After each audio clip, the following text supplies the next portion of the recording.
last class we were discussing some basic topic of chemical equilibrium. Clear? तो last class में हम बात कर रहे थे बेटा कि अल्फा से रिलेटेड कैसे प्रॉब्लम डील करते हैं, what is degree of dissociation in case of a pressure system. जब प्रेशर सिस्टम आ जाए, गैसेस की बात करें तो अल्फा कैसे निकालेंगे। तो हमने अल्फा डिग्री ऑफ डिसोसिएशन को मोल की टर्म में भी समझा और पार्शियल प्रेशर की टर्म्स में भी समझा। फॉर्मूला सेम रहेगा। In case of mole alpha हो जाएगा डिसोसिएटेड मोल अपॉन इनिशियल मोल, और प्रेशर के केस में ये हो जाएगा बेटा dissociated pressure upon initial pressure. Clear? Alpha discuss करने के बाद हमने डिस्कस किया what is meaning of simultaneous equilibrium. तो जब दो इक्विलिब्रियम एक ही कंटेनर में साथ साथ हो जाए तो उसको कहते हैं साइमल्टेनियस इक्विलिब्रियम। और सबसे लास्ट में हमने डिस्कस किया what is meaning of relative humidity. Clear? तो ह्यूमिडिटी का एक फॉर्मूला हमने डिस्कस किया था। What was that? That is partial pressure of water divided by the vapour pressure of water multiply by 100। Clear? तो in today's topic we are going to discuss what is Le Chatelier's principle. Clear? one of the most important topic of this whole chapter. तो what is Le Chatelier's principle, तो उसको एक normal example से हम समझेंगे। Right down, this is Le Chatelier principal.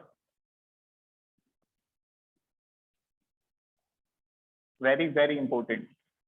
अब ये ली Chatelier's principal होता क्या है, इसको एक प्रैक्टिकल एग्जांपल से समझते हैं। फॉर एग्जांपल, ली चैटेलियर को ध्यान से सुनना क्या होता है। फॉर एग्जाम्पल, क्लास में कोई बच्चा है पढ़ने वाला। क्लियर? कौन सा वाला? पढ़ाई वाला। जैसे यहाँ भी हैं, सभी पढ़ाई वाले हैं। फाइन। तो पढ़ाई वाला बच्चा है और वो कहीं पे पढ़ाई कर रहा है। फॉर एग्जाम्पल, उसको कुछ डिस्ट्रक्शंस आते हैं, कोई डिस्टर्बेंसेस आते हैं, कोई चेंजेस वहां पे होते हैं। तो वो पढ़ाई वाला बच्चा क्या करेगा? पढ़ाई छोड़ देगा? नो, वो पढ़ाई नहीं छोड़ेगा। वो क्या करेगा? वो इस तरह से अपना एक्शन लेगा ताकि वो डिस्ट्रैक्शन को कम कर सके, डिस्टर्बेंसेस को कम कर सके। बिल्कुल ऐसा ही इक्विलिब्रियम के साथ होता है। यदि आप इक्विलिब्रियम को डिस्टर्ब करते हो, if you disturb the state of equilibrium, तो इक्विलिब्रियम अपने आप को उस तरह से मैनेज करता है समहाउ, फॉरवर्ड से या बैकवर्ड से, किसी भी तरह के स्टेप से वो अपने आप को बैलेंस इस तरह से करेगा ताकि जो भी इफेक्ट हुए हैं, जो भी चेंजेस हुए हैं, उनके इफेक्ट को न्यूट्रलाइज करते। Clear? That means for example, आपने इक्विलिब्रियम पे टेम्परेचर डिस्टर्ब किया, तो इक्विलिब्रियम अपने आप को इस डायरेक्शन में ले जाएगा, उस डायरेक्शन में। दो डायरेक्शन है, या तो फॉरवर्ड या बैकवर्ड। तो अपने आप को उस डायरेक्शन में ले जाएगा ताकि जो इफेक्ट हुए हैं, जो चेंजेस हुए हैं, उनके इफेक्ट को न्यूट्रलाइज कर दे, कम से कम कर दे, ताकि फिर से इक्विलिब्रियम आ जाए। क्लियर? तो this is Le Chatelier's principle. तो हमें यहाँ पे डिटेल में समझना है कि कौन कौन से चेंजेस होंगे, किस किस चेंज में फॉरवर्ड शिफ्ट होगा, किस किस चेंज में बैकवर्ड शिफ्ट होगा। तो this is a very important concept. Clear? तो पहले इसकी डेफिनेशन लिखेंगे। Right down, Le Chatelier's principle. Right down, according to this principle, if equilibrium is suggested to any change, according to this principle, if equilibrium is suggested to any change,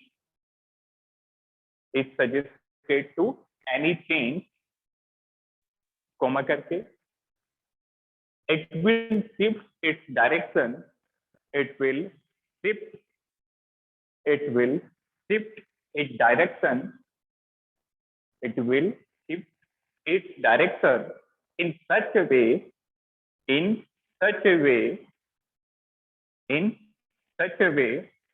so that it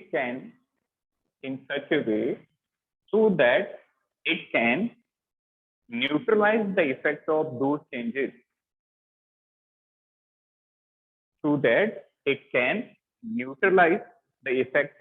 those changes, neutralize the effect of those changes and re-establish the equilibrium and re-establish the equilibrium and re-establish the equilibrium. तो एक बार फिर से statement पढ़ो. If a reaction at equilibrium is subjected to any change, it will shift its direction in such a way so that it can neutralize the effect of those changes. अपने आप को उस तरह से शिफ्ट कर देगा जैसे पढ़ाई वाले बच्चे के एग्जांपल से याद रखो कि जो पढ़ाई वाला बच्चा है या तो वो जगह छोड़ के दूसरी जगह पे बैठ जाएगा या फिर जो डिस्ट्रैक्शन कर रहा है उसी को बिठा देगा. क्लियर? तो वही करेगा इक्विलिब्रियम अपनी डायरेक्शन उस तरह से मैनेज करेगा ताकि सारे डिस्ट्रैक्शन को, सारे इफेक्ट को न्यूट्रलाइज कर सके, मिनिमाइज कर सके.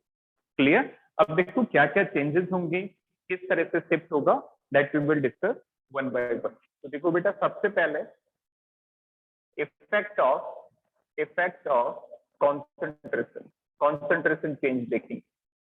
इफेक्ट ऑफ कॉन्सेंट्रेशन सबसे आसान है, very simple. Effect of concentration, आपने एक इक्विलिब्रियम कंसीडर किया. फॉर एग्जांपल इक्विलिब्रियम है बेटा R gives P. ठीक है. अब इसके लिए हम Kc का वैल्यू लिखें तो क्या हो जाएगा, ऊपर प्रोडक्ट और नीचे रिएक्टेंट की कॉन्सेंट्रेशन. और ये जो Kc होता है ये रेशियो किस टाइम का है? This ratio is calculated at equilibrium. Kc कहाँ पे निकाला जाता है? Kc में जो कॉन्सेंट्रेशन है ये इक्विलिब्रियम कॉन्सेंट्रेशन. अच्छा, इसी तरह से हम Qc लिखें.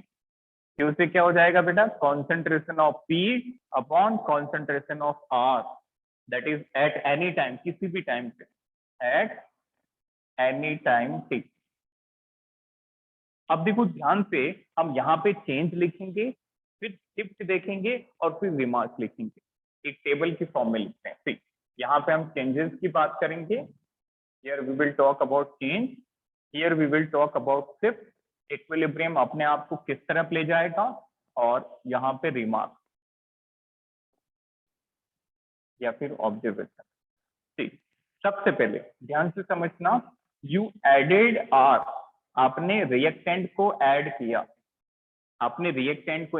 तो बताओ बेटा इक्विलिब्रियम पे रेशियो क्या होना था? P upon R. बट आपने R को बढ़ा दिया. जैसे ही R बढ़ा, इसका मतलब इसके रेस्पेक्ट में P क्या हो गया? कम हो गया. तो P को इंक्रीज करने के लिए ध्यान से समझना, जब आपने R बढ़ाया तो R का प्रोपोर्शन इक्विलिब्रियम से ज्यादा हो गया. इसका मतलब अब P का भी बढ़ाना पड़ेगा. तो बेटा जब P को बढ़ाना है तो हमें कौन सा शिफ्ट कराना पड़ेगा, फॉरवर्ड की बैकवर्ड? फॉरवर्ड. क्लियर? जब आपने R को ऐड किया तो R का प्रोपोर्शन बढ़ गया P के रेस्पेक्ट में, तो P का प्रोपोर्शन बढ़ाना पड़ेगा ताकि इक्विलिब्रियम आ जाए. तो शिफ्ट कौन सा हो जाएगा? Forward shift. क्लियर? तो जब रिएक्टेंट ऐड करेंगे तो रिएक्टेंट ज्यादा हो जाएगा, तो प्रोडक्ट को बनाना पड़ेगा. इसका मतलब शिफ्ट कराएंगे forward shift, like that. Clear? अब फॉरवर्ड शिफ्ट में आपको याद होगा बेटा Qc is lesser than Kc होता है. Qc का वैल्यू क्या होता है? Kc से छोटा होता है. फाइन. नेक्स्ट देखो, नेक्स्ट रिमूव R को रिमूव कर दो. कितना इक्विलिब्रियम पे था उसमें से थोड़ा सा निकाल लो. फाइन. तो कैन यू टेल मी इस केस में कौन सा शिफ्ट होगा? सोचो. Sir backward shift. Very good, backward shift. यदि R कम कर दिया, इसका मतलब R अपने प्रोपोर्शन से कम हो चुका है. इसका मतलब R को बनाना पड़ेगा, और R को बनाने के लिए हमें बैकवर्ड शिफ्ट कराना पड़ेगा. जब बैकवर्ड रिएक्शन होगी तो R बनेगा, ताकि अपना रेशियो फिर से उतना कर ले. That means this is backward shift. Very good, backward shift. इसकी क्या कंडीशन होती है? Qc is greater than Kc. ठीक है. तीसरा केस, ऐड P. इस बार आपने प्रोडक्ट को ऐड किया इक्विलिब्रियम पे. तो बताओ प्रोडक्ट जब ऐड करेंगे तो कौन सा शिफ्ट होगा? Sir backward shift. Very good, क्योंकि प्रोडक्ट ऐड कर रहे हैं तो प्रोडक्ट ज्यादा हो जाएगा. और प्रोडक्ट जब ज्यादा हो जाएगा तो उसको डिक्रीज करना पड़ेगा, और डिक्रीज करने के लिए हमें किस साइड में आना पड़ेगा, बैकवर्ड डायरेक्शन में। वेरी गुड, बहुत सही। बिल्कुल इसी तरह से हमें जज करना होता है कि कौन सा शिफ्ट होता है, और बैकवर्ड शिफ्ट के लिए हमें पता है QC is greater than. Last one, fourth case भी देखिए, रिमूव पी, प्रोडक्ट रिमूव कर देंगे, रिमूव पी, प्रोडक्ट को हटा दो, प्रोडक्ट को कम कर दो। तो बताओ प्रोडक्ट कम हो जाएगा तो किस तरफ इक्विलिब्रियम शिफ्ट होगा, फॉरवर्ड, इजंट इट। प्रोडक्ट जब डिक्रीज हो जाएगा तो प्रोडक्ट को इंक्रीज करना पड़ेगा, और प्रोडक्ट को इंक्रीज करने के लिए हमें किस डायरेक्शन में जाना पड़ेगा, forward direction. Clear? That means if we remove the product then we have to increase the product. To increase the product we have to go in forward direction, forward shift या forward direction में जाएगा। ठीक है, इसका मतलब यहाँ पे QC is lesser than KC, like that. Okay, तो यहाँ से हमने एक जनरल इंफॉर्मेशन क्या कलेक्ट की कि बेटा जब रिएक्टेंट बढ़ता है, रिएक्टेंट ऐड करते हैं तो फॉरवर्ड शिफ्ट हो जाता है। देखो रिएक्टेंट को ऐड करेंगे तो फॉरवर्ड शिफ्ट हो जाएगा, क्योंकि प्रोडक्ट बनाना पड़ेगा। और प्रोडक्ट जब ऐड करोगे तो रिएक्टेंट कम हो जाएगा उसके रेस्पेक्ट में, तो रिएक्टेंट बनाने के लिए बैकवर्ड शिफ्ट करना। Got it? इसको आप टेबल भी बना लें और लैंग्वेज की फॉर्म में भी लिख लें ताकि आपको याद रहेगा। Write down, in general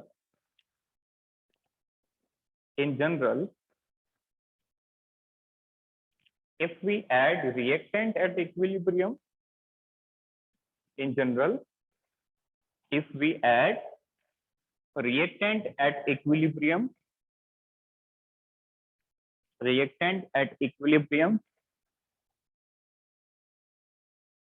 then forward shift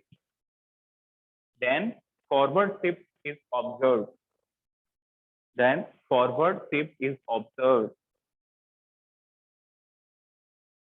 next लिखिए, next line में, if we add product at equilibrium,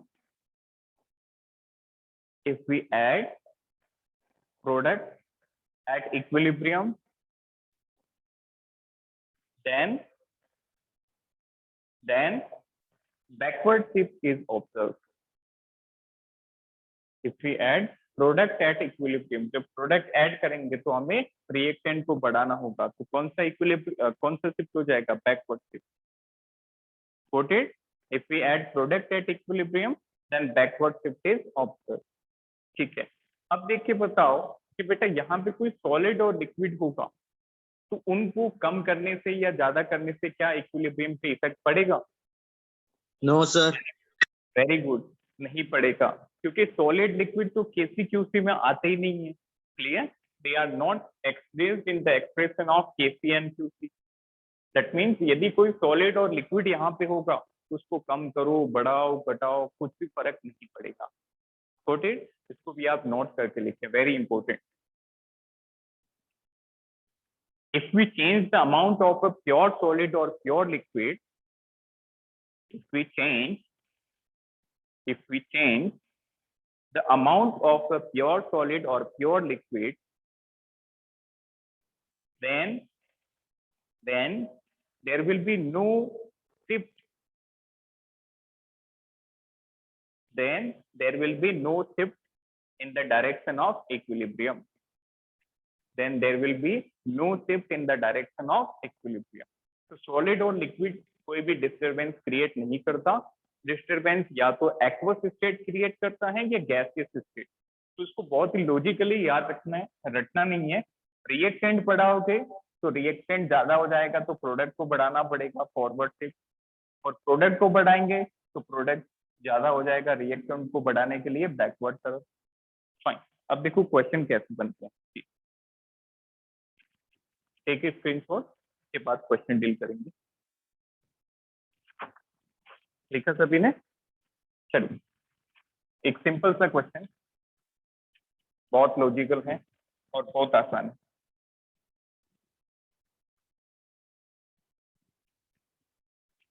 इसका आंसर सभी करेंगे। ठीक, क्या है question? Consider the reaction consider the reaction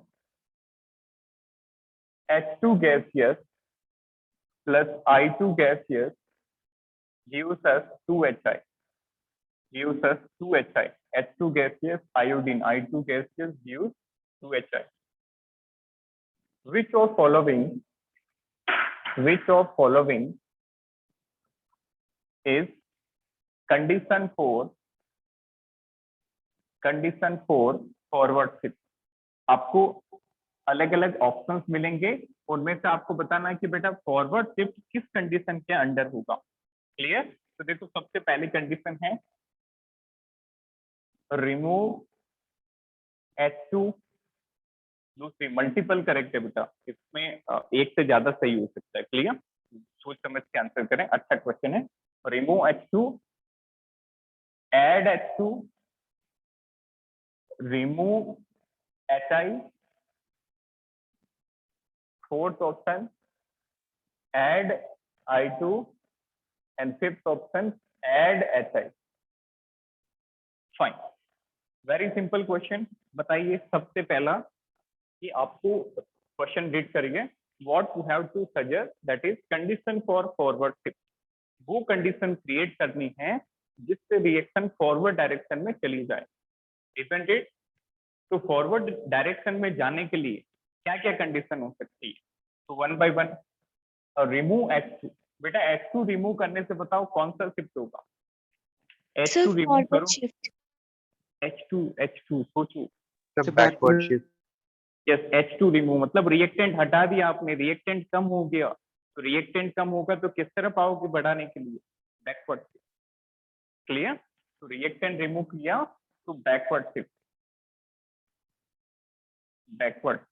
ठीक है। एक बार फिर से ये क्लियर हुआ बेटा, how it is backward? Yes, sir. Is it clear? Fine, ठीक है। अगला देखो, एड H2 ऐड किया, जसप्रीत का आंसर आ रहा 2, 3 और 4, 2, 3 और 4, शाबाश, बहुत बढ़िया, वेरी गुड, तीनों सही है।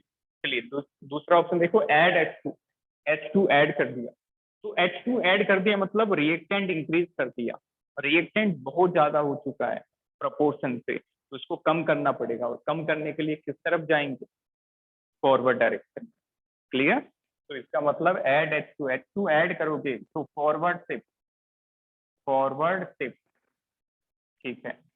अगला रिमूव HI, इक्विलिब्रियम से HI अलग कर दिया वहां पे, इसका मतलब HI की कमी आ गई, इजंट इट? इक्विलिब्रियम से इसको निकाल दिया तो HI की कमी आ गई, और HI की कमी की भरपाई कैसे होगी?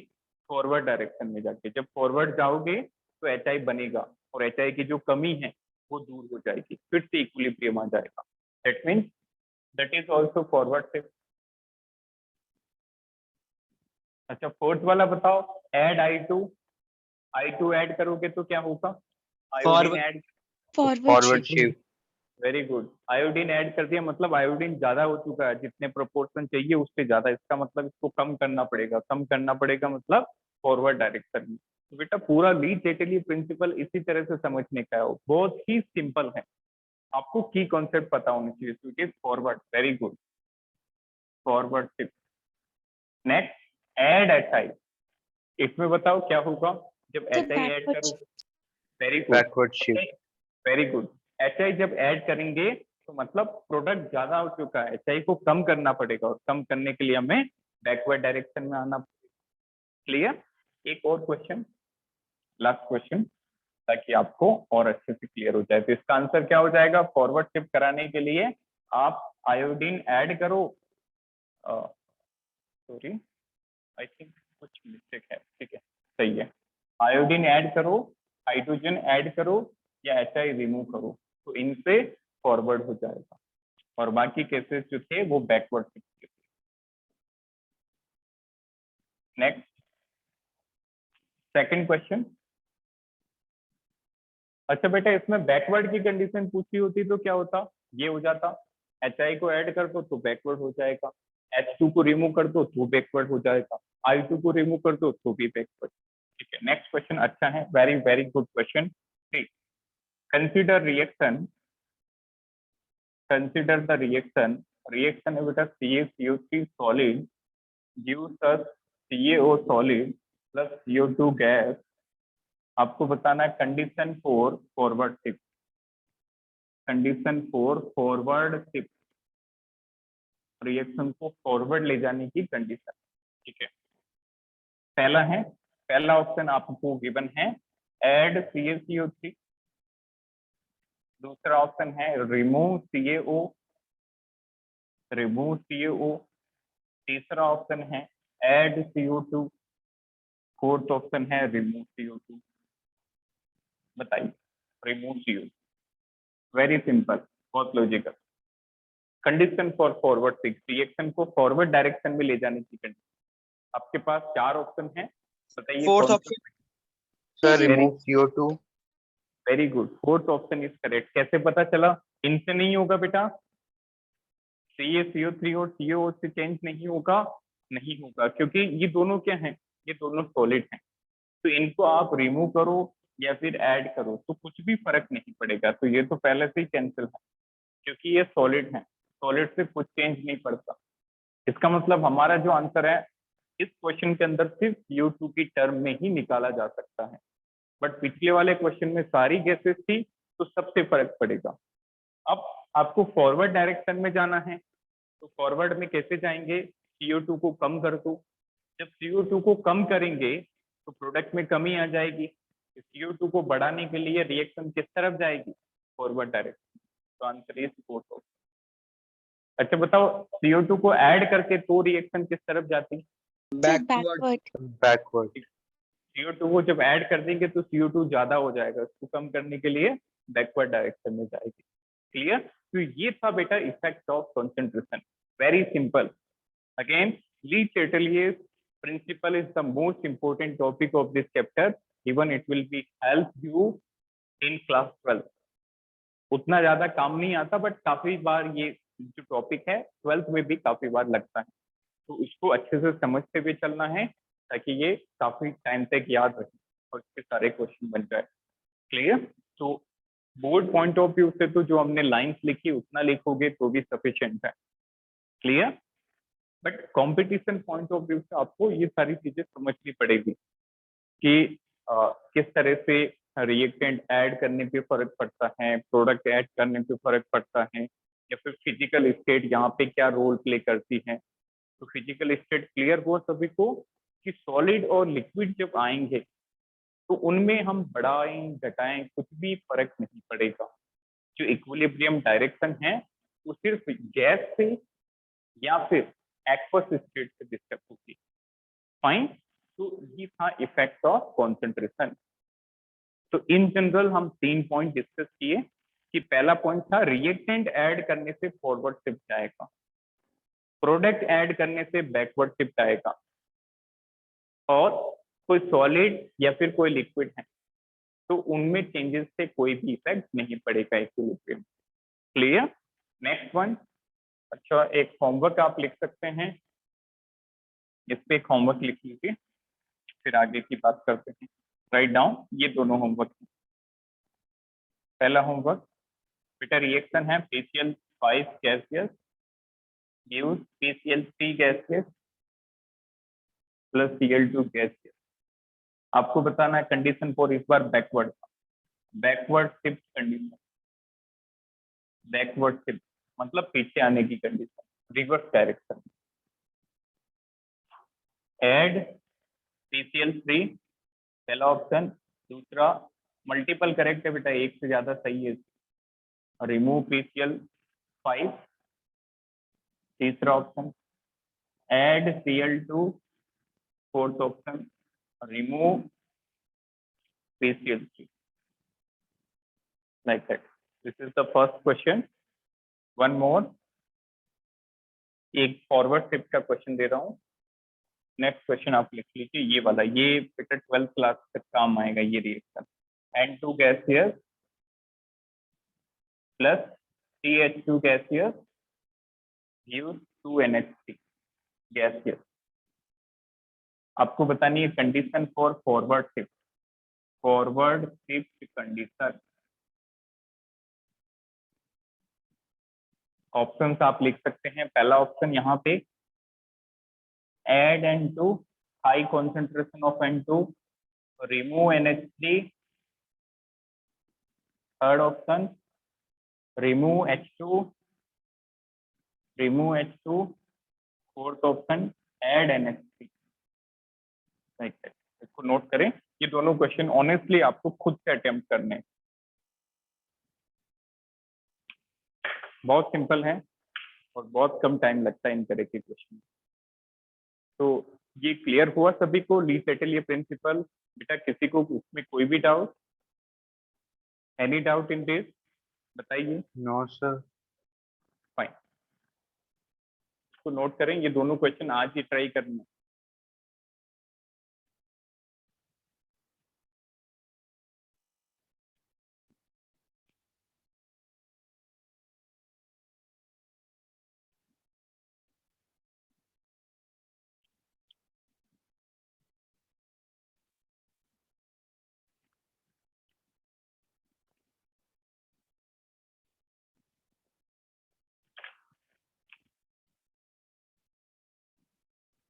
ठीक है सभी ने?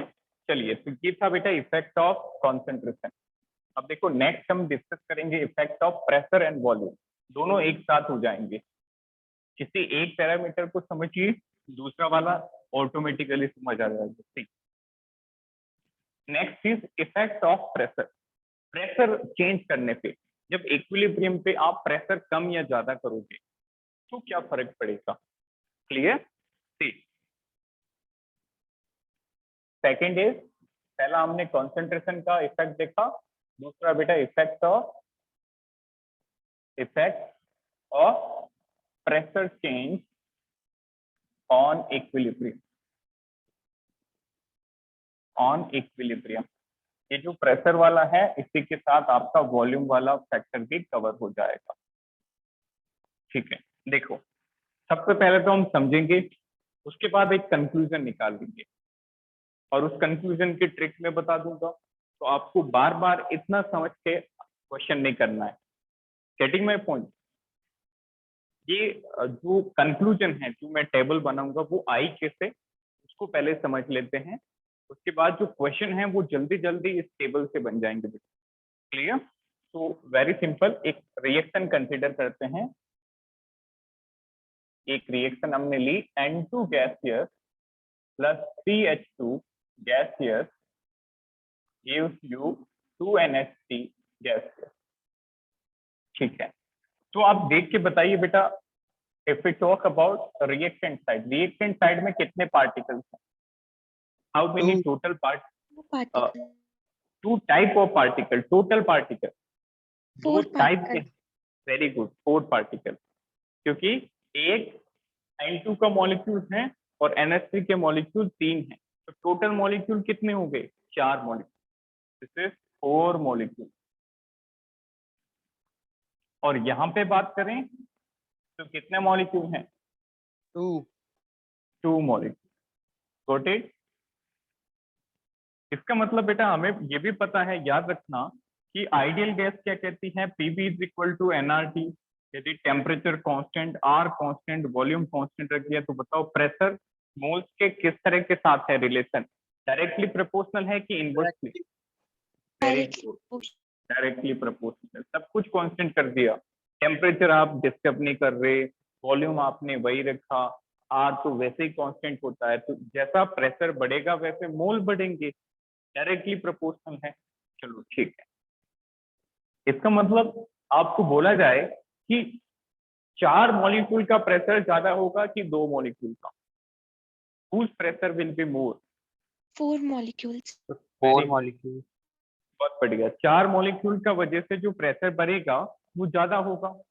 ठीक है, अब मान लो आपने यहाँ पे प्रेशर इंक्रीज कर दिया, इंक्रीज प्रेशर इंक्रीज कर देंगे तो इक्विलिब्रियम अपने आप को उस तरफ ले जाएगा जहां पे प्रेशर कम होने लगेगा। क्लियर? तो बताओ किस तरफ जाना चाहिए? आपने प्रेशर बढ़ा दिया, ये आपने चेंज किया है, बताओ इक्विलिब्रियम का क्या एक्शन होगा, किस तरफ जाएगा ताकि प्रेशर कम हो जाए? 2 मॉलिक्यूल की तरफ या 4 की तरफ? 2 molecules, वेरी गुड, बस यही कॉन्सेप्ट है। आप जब प्रेशर बढ़ाओगे प्रेशर आपने इंक्रीज कर दिया तो इक्विलिब्रियम उस तरफ शिफ्ट होगा जहां पे प्रेशर कम हो जाए, और प्रेशर कम किस तरफ होगा बेटा, इस साइड में, इस साइड में। Clear? That is in the direction of NH3। Clear? so if we increase pressure, then according to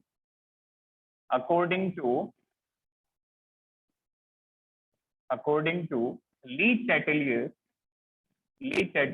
principle, according to Lee-Chatelier principle, equilibrium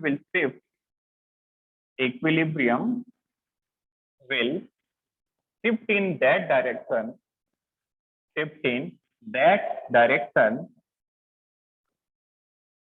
to minimize the pressure। जैसे जो पढ़ाई वाला बच्चा था वही स्टोरी चल रही है कि यदि उसको पढ़ाई में डिस्टरबेंस आएगा तो वो या तो अगले वाले को बिठा देगा या खुद उठ के चला जाएगा। देन तो यहाँ पे भी वही है कि प्रेशर यदि आपने बढ़ाया है तो रिएक्शन उस तरफ जाएगी जहाँ पे प्रेशर की कमी आ जाए। तो प्रेशर कम करने के लिए हमें जाना पड़ेगा फॉरवर्ड डायरेक्शन में। That means forward shift is observe, या फिर इसको लिख सकते हो reaction, hence reaction will proceed in forward direction,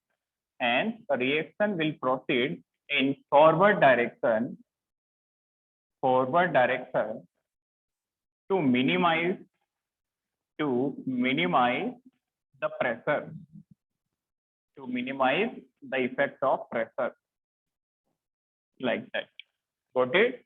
तो यही हमने मेंशन किया है कि इंक्रीज प्रेशर बढ़ाएंगे तो अकॉर्डिंग टू ली चैटेलियर के अनुसार इक्विलिब्रियम जो है वो किस तरफ शिफ्ट होगा बेटा, in that direction to minimise the effect of that change, will shift in that direction to minimize the effect of change। यही कहते हैं ली चैटेलियर कि इक्विलिब्रियम उस तरफ शिफ्ट होगा ताकि इस चेंज को मिनिमाइज कर सके। चेंज हमने क्या किया है, हमने प्रेशर को बढ़ाया है, तो प्रेशर बढ़ा है, उसको कम करने के लिए किस तरफ जाना पड़ेगा, कम पार्टिकल की तरफ, लाइक दैट। क्लियर? ये तो बात होगी बेटा समझने की। अब देखो डायरेक्ट क्वेश्चन कैसे करेंगे। क्लियर? इसके लिए आप एक टेबल बना लें। ठीक, सबसे पहले हम लिखेंगे डेल्टा एनजी कॉलम में, दूसरे कॉलम में हम देखेंगे चेंज आपने क्या किया, तीसरे कॉलम में हम देखेंगे बेटा शिफ्ट कौन सा होगा, विच शिफ्ट विल बी ऑब्जर्व। अच्छा, एक बात याद रखना कि जो इफेक्ट आपने प्रेशर में देखा है वो उल्टा वॉल्यूम के होगा, क्योंकि हमें पता है प्रेशर जो होता है वो वॉल्यूम के इनवर्सली प्रोपोर्शनल होता है, like that. P is inversely proportional to V। अब देख के बताओ प्रेशर इंक्रीज करने पे कौन सा शिफ्ट हुआ, फॉरवर्ड। इसका मतलब वॉल्यूम डिक्रीज करेंगे तो भी फॉरवर्ड शिफ्ट होगा। Got it? उल्टा एक चीज से समझो और दूसरी उसकी ऑपोजिट है। प्रेशर बढ़ाने पे फॉरवर्ड हुआ तो वॉल्यूम को कम करने पे फॉरवर्ड हुआ। अच्छा बताओ बेटा, प्रेशर कम करते तो कौन सा शिफ्ट होता, Backward shift. Very good. Pressure कम करते तो प्रेशर को बढ़ाना होता, और प्रेशर को बढ़ाने के लिए पीछे की तरफ आना होता, ज्यादा पार्टिकल की तरफ। तो प्रेशर डिक्रीज करते तो बैकवर्ड शिफ्ट होता, प्रेशर डिक्रीज करते या फिर वॉल्यूम इंक्रीज करते तो भी बैकवर्ड हो जाता। Getting my point? तो एक पैरामीटर से समझना है, दूसरा वाला उसका जस्ट उल्टा है। फाइन। नेक्स्ट, सबसे पहले हम यहाँ पे लिखेंगे बेटा डेल्टा एनजी, फिर हम देखेंगे चेंज हमने क्या किया, और सबसे लास्ट में हम देखेंगे शिफ्ट क्या होगा।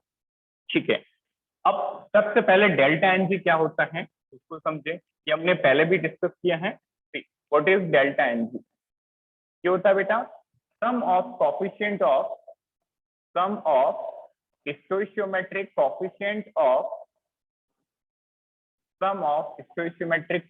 of product, gaseous product, very important, of gaseous product minus sum of stoichiometric coefficient of gaseous reactant, gaseous product में से गैसियस रिएक्टेंट डिक्रीज कर दो, सेपरेट कर दो। तो इसमें देख के बताओ बेटा डेल्टा एन जी क्या आ रहा है? Sir, -2. Very good. Gas product देखो 2 है, गैस प्रोडक्ट में से गैस रिएक्टेंट ये दोनों गैसियस हैं, इसका कोफिशिएंट 1 है, इसका 3 है, तो 1 + 3 टोटल हो गया -2 डिफरेंस। इसका मतलब डेल्टा एन जी क्या था? नेगेटिव था। डेल्टा एन जी क्या था? नेगेटिव था। ठीक है, अब देखो टेबल क्या होगी। सबसे पहले हम पॉजिटिव से स्टार्ट करते हैं। यदि डेल्टा एन जी पॉजिटिव होगा, ध्यान से समझना, डेल्टा एन जी पॉजिटिव होगा तो वॉल्यूम इंक्रीज की या फिर प्रेशर डिक्रीज किया? Forward shift, forward shift. ये फिर से बेटा, ये तो हमने समझ के कैलकुलेट किया, otherwise this conclusion is fix. यदि डेल्टा एन जी मतलब जो डिफरेंस है प्रोडक्ट और रिएक्टेंट के मोल्स का, यदि डेल्टा एन जी पॉजिटिव है, डेल्टा एन जी पॉजिटिव है और आपने वॉल्यूम इंक्रीज कर दी तो फॉरवर्ड शिफ्ट हो जाएगा, या फिर प्रेशर डिक्रीज कर दिया, दोनों एक ही चीज है, वॉल्यूम इंक्रीज किया या प्रेशर डिक्रीज किया, सेम थिंग। प्रेशर डिक्रीज कर दिया तो भी फॉरवर्ड शिफ्ट। ठीक है, सेकंड देखो, सेकंड वॉल्यूम डिक्रीज कर दिया, डेल्टा एन जी यदि पॉजिटिव है, वॉल्यूम डिक्रीज कर दिया या फिर प्रेशर इंक्रीज कर दिया, तो बताओ क्या शिफ्ट होगा? इसका उल्टा। डेल्टा एन जी में पॉजिटिव जब था, वॉल्यूम बढ़ाया तो फॉरवर्ड आ रहा था, और इसी में यदि आप वॉल्यूम कम कर दोगे तो उल्टा हो जाएगा, that means backward shift, backward shift. अब देखो ये क्वेश्चन हम इसी टेबल से भी करके दिखाएंगे। नेक्स्ट दूसरा क्या है बेटा? दूसरा हम बात करेंगे कि डेल्टा एन जी यदि नेगेटिव है, डेल्टा एन जी नेगेटिव है, तो नेगेटिव के केस में वॉल्यूम बढ़ाओ तो क्या होगा, देख के बताओ। पॉजिटिव में वॉल्यूम बढ़ाया तो फॉरवर्ड शिफ्ट, नेगेटिव में वॉल्यूम बढ़ाया तो बैकवर्ड शिफ्ट, बैकवर्ड शिफ्ट। अच्छा, इस डेल्टा एन जी नेगेटिव में दूसरा केस क्या करेंगे? ऑपोजिट, वॉल्यूम बढ़ाने की बजाय वॉल्यूम को कम कर दें या फिर प्रेशर को इंक्रीज कर दें। Getting my point? वॉल्यूम कम करना या प्रेशर इंक्रीज करना same thing, because volume is inversely proportional to pressure. ठीक है, तो वॉल्यूम को कम करेंगे तो फॉरवर्ड शिफ्ट हो जाएगा, तो फॉरवर्ड शिफ्ट हो जाएगा। ठीक है, और लास्ट केस बेटा, थर्ड केस कौन सा हो जाएगा बताओ? एक हमने पॉजिटिव ले ली डेल्टा एन जी की वैल्यू, एक हमने डेल्टा एन जी की वैल्यू नेगेटिव ले ली, और लास्ट केस क्या बचा? यदि ये 0 हो जाए, डेल्टा एन जी 0 हो जाएगा तो कुछ भी फर्क नहीं पड़ेगा, प्रेशर बढ़ाओ प्रेशर घटाओ, वॉल्यूम बढ़ाओ वॉल्यूम घटाओ, no change, no shift. Clear? That means if you increases volume or decreases volume or increases pressure or decreases pressure, no shift at all, no shift. Clear? तो बेटा ये जो table है ये आपके सारे क्वेश्चन बना देगी, वेरी वेरी इंपॉर्टेंट। क्लियर? इसको आपको याद रखना है। अब इसकी एक ट्रिक बता देता हूँ, सिर्फ एक ही पार्ट आपको याद रखना है, उसके बाद तो सारे ऑटोमेटिकली निकल जाएंगे। ट्रिक क्या है देखें, पॉजिटिव के लिए वॉल्यूम पॉजिटिव, ठीक, पॉजिटिव के लिए वॉल्यूम पॉजिटिव। इसका मतलब क्या हुआ कि जब डेल्टा एन जी पॉजिटिव होगा, पॉजिटिव के लिए डेल्टा एन जी पॉजिटिव होगा तो उसके लिए वॉल्यूम पॉजिटिव है, मतलब वॉल्यूम इंक्रीज करोगे तो रिएक्शन फॉरवर्ड डायरेक्शन में जाएगी। रिएक्शन की पॉजिटिव साइड क्या होती है? फॉरवर्ड डायरेक्शन, वही तो पॉजिटिव होती है। क्लियर? तो पॉजिटिव के लिए वॉल्यूम पॉजिटिव, जब डेल्टा एन जी पॉजिटिव होगा तो वॉल्यूम बढ़ाने पे फॉरवर्ड शिफ्ट, वॉल्यूम बढ़ाने पे फॉरवर्ड शिफ्ट, तो प्रेशर डिक्रीज करने पे भी फॉरवर्ड, एक ही चीज। वॉल्यूम बढ़ाने पे फॉरवर्ड तो वॉल्यूम कम करने पे बैकवर्ड, वॉल्यूम कम करना मतलब प्रेशर बढ़ाना तो भी बैकवर्ड। क्लियर? तो एक से कनेक्ट करेंगे तो सारे क्वेश्चन बन जाएंगे। अब देखो गिवन क्वेश्चन में देखो बेटा, यहाँ पे डेल्टा एन जी का वैल्यू कितना आया था? How much?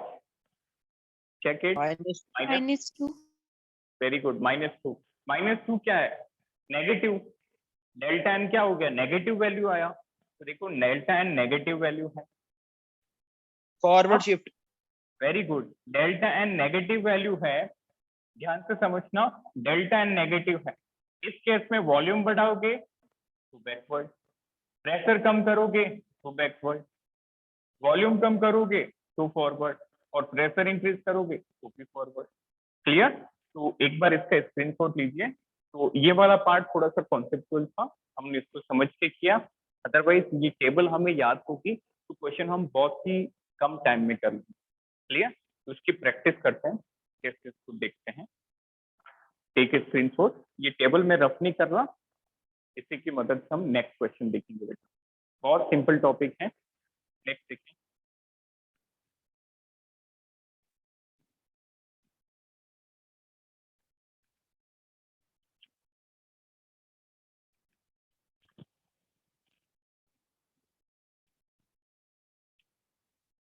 चलिए, तो कुछ और प्रैक्टिस करते हैं। ठीक,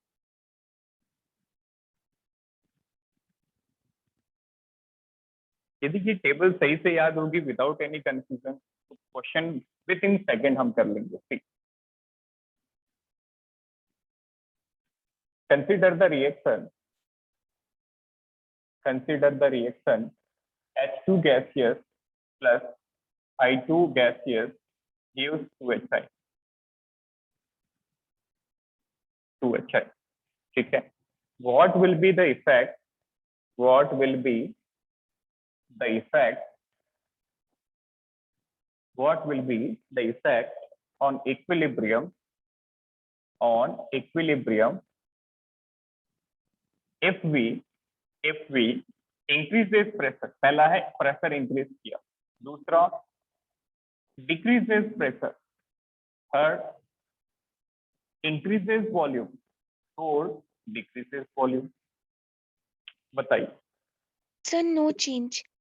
वेरी गुड, No change. पता चला डेल्टा एनजी निकाल के। इसका मतलब जब भी प्रेशर वॉल्यूम का क्वेश्चन आ जाए तो जल्दी से डेल्टा एनजी निकालो और फिर ये टेबल अप्लाई कर दीजिए। तो देखो डेल्टा एनजी हमें क्या करना है, ये पता करना है कि इक्विलिब्रियम पे क्या शिफ्ट होगा जब आप ये चेंजेस करते हो, प्रेशर बढ़ाते हो, घटाते हो, वॉल्यूम इंक्रीज डिक्रीज। तो सबसे पहले डेल्टा एनजी कैलकुलेट कर लिया। डेल्टा एनजी क्या होता है? Gaseous product minus gaseous reactant. Gaseous product है बेटा कोफिशिएंट 2। अब रिएक्टेंट गैसियस का कोफिशिएंट क्या है? 1 और 1, ये भी 2। तो 2 माइनस 2 कितना हो गया? 0। 2 माइनस 2 कितना हो गया? 0।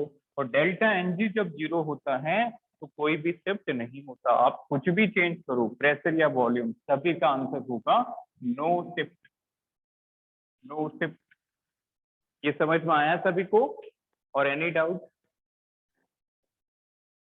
Swini, Chakrit, Agam, Aditya, Muntasir, and Sahaj. Any doubt in this?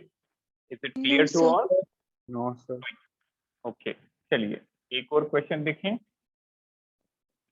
ये आप खुद से करके बताएंगे।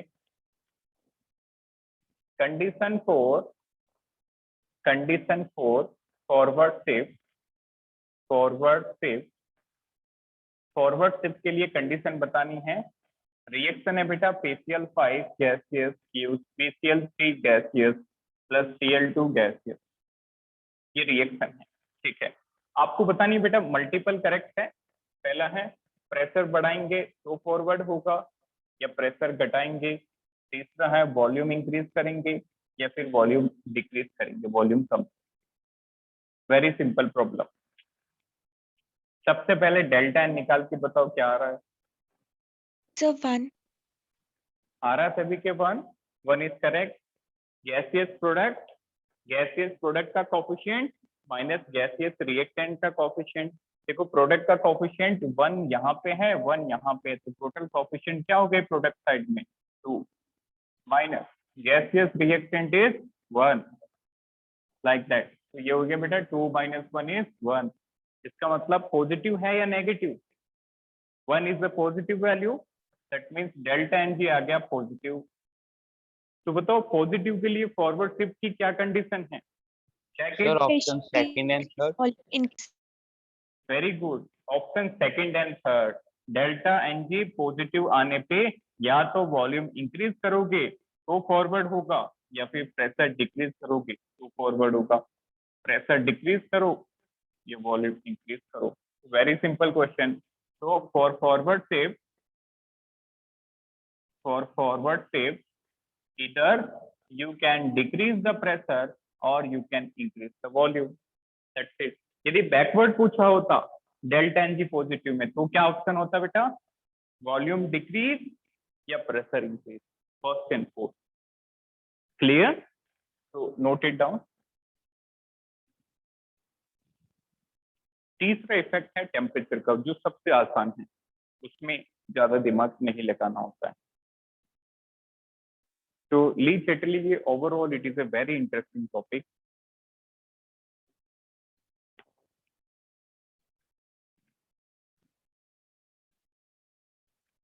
ये क्वेश्चन क्लियर हुए सभी को? क्वेश्चन आपको question is it clear to all और एनी डाउट?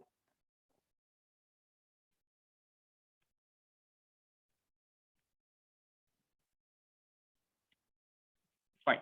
तो लास्ट देखें बेटा, effect of temperature. Temperature change करने पे क्या इफेक्ट पड़ेगा? See, what will be the effect on equilibrium if you change the temperature? See, third is the effect of temperature change. Effect of temperature on equilibrium. Effect of temperature on equilibrium. Equilibrium पे temperature पे क्या फर्क पड़ेगा? Very simple बेटा, दो तरह की reaction होती है, one is endothermic, second is exothermic. ठीक है, सबसे पहले देखते हैं एंडो को आप कैसे लिख सकते हैं। जैसे reactant plus heat gives product. बताओ ये रिएक्शन एंडोथर्मिक है या exothermic? Endo. Very good. Reactant को हीट दी तब जाके वो प्रोडक्ट बनाया, दिस इज एंडोथर्मिक। एंडो मतलब हीट एब्जॉर्ब करने वाली रिएक्शन। ठीक है, यदि इसको हम ऐसे लिखते क्या ये गलत होता? और is it correct? It is correct. Clear? Product में से हीट निकाली, अल्टीमेटली मतलब रिएक्टेंट में ऐड की, दिस इज ऑल्सो करेक्ट, ये भी एंडोथर्मिक हुई। और last case R gives P और यहाँ पे बेटा लिखा है डेल्टा H का साइन पॉजिटिव है, डेल्टा H का साइन पॉजिटिव है, तो ये भी एंडो है। So these are the three conditions to represent endothermic reaction. Endothermic reaction, वो रिएक्शन जिसमें हीट एब्जॉर्ब होती है, हीट एब्जॉर्ब। ठीक है। अच्छा, इन तीन ये जो तीन तरीके हैं बेटा, इन्हीं तीन मेथड से आप एक्सोथर्मिक रिएक्शन को खुद से रिप्रेजेंट करेंगे। This is the homework. अब देखो रिलेशन क्या होता है, टेम्परेचर का रिलेशन हमने डिराइव किया था, याद करो बेटा equation, log of K2 upon K1 delta H upon 2.303 times of R 1 upon T1 minus 1 upon T2। तो ये तो K का रिलेशन होता है टेम्परेचर के साथ। याद है हमने लास्ट के 2 लेक्चर में ये इक्वेशन डिराइव की थी। K1 was the equilibrium constant at temperature T1, K2 is the equilibrium constant at temperature T2। ठीक है, अब देखो इफेक्ट क्या होता है, सबसे पहले तो हम समझते हैं फिर नोट करेंगे। ठीक, सबसे पहला हम बात करें तो बेटा एंडोथर्मिक रिएक्शन, एंडोथर्मिक रिएक्शन की बात करें। एंडोथर्मिक रिएक्शन मतलब वो रिएक्शन जिसमें हीट एब्सॉर्ब होती है, हीट इज एब्सॉर्ब। फाइन, ठीक है। अब देखो एंडोथर्मिक रिएक्शन, बेटा एंडोथर्मिक का मतलब हीट एब्जॉर्ब होती है, उसको हीट चाहिए। गेटिंग माय पॉइंट, रिएक्शन को हीट चाहिए, तो जब आप हीट दे दोगे मतलब टेम्परेचर बढ़ा दोगे तो वो प्रोडक्ट बना देगा। सोचो कि रिएक्टेंट हीट एब्जॉर्ब करता है, उसको कहीं से हीट मिल जाए, टेम्परेचर मिल जाए तो वो जल्दी से प्रोडक्ट बना देगा। isn't it? तो क्या हो जाएगा, फॉरवर्ड शिफ्ट हो जाएगा। उसको हीट चाहिए थी, टेम्परेचर चाहिए था, और टेम्परेचर मिल गया तो वो फॉरवर्ड शिफ्ट कर देगा। ठीक है, इसका मतलब मान लो टेम्परेचर डिक्रीज कर दिया, तो बताओ उसको हीट रिक्वायर्ड थी और उसमें से भी हीट कम कर दी, तो कौन सा शिफ्ट हो जाएगा, backward, isn't it? This is backward shift, backward shift. अब देखो लास्ट वाला, second, endothermic reaction, exothermic reaction, exothermic reaction. अच्छा, एक्सोथर्मिक क्या होती है बेटा, जिसमें से हीट रिलीज होती है, heat is release, heat is release, मतलब इसमें से पहले से हीट निकल रही है और आप उसको जबरदस्ती और हीट दे दो और टेम्परेचर बढ़ा दो, तो बताओ क्या ये फेवरेबल कंडीशन होगी? नो, फेवरेबल कंडीशन नहीं होगी। तो कौन सा शिफ्ट हो जाएगा, backward shift, back shift. Clear, exothermic में पहले से हीट रिलीज हो रही है, यदि आप वहां पे अननेसेसरी टेम्परेचर इंक्रीज करते हैं तो यहाँ पे हो जाएगा बेटा बैकवर्ड शिफ्ट। अब मान लो वहां पे हीट रिलीज हो रही है और टेम्परेचर कम कर दिया, तो टेम्परेचर कम करना तो उसके लिए फेवरेबल है, टेम्परेचर कम कर देंगे तो क्या शिफ्ट कर देगा, फॉरवर्ड की तरफ जाएगा, फॉरवर्ड शिफ्ट। क्लियर, तो इसको कैसे समझना है कि एंडोथर्मिक में, एंडोथर्मिक में हीट रिक्वायर्ड होती है, हीट मिल जाएगी तो फॉरवर्ड हो जाएगी। एक्सोथर्मिक में हीट रिलीज होती है, हीट रिक्वायर्ड नहीं होती, तो टेम्परेचर इंक्रीज कर दिया तो रिएक्शन बैक साइड आ जाएगी। क्लियर, इसको नोट करें, कल प्रैक्टिस करेंगे। वन मोर, वो जो क्वेश्चन था बेटा वो भी नेक्स्ट क्लास में हम देखेंगे। तो today time is over, we will discuss in next class. Take a screenshot.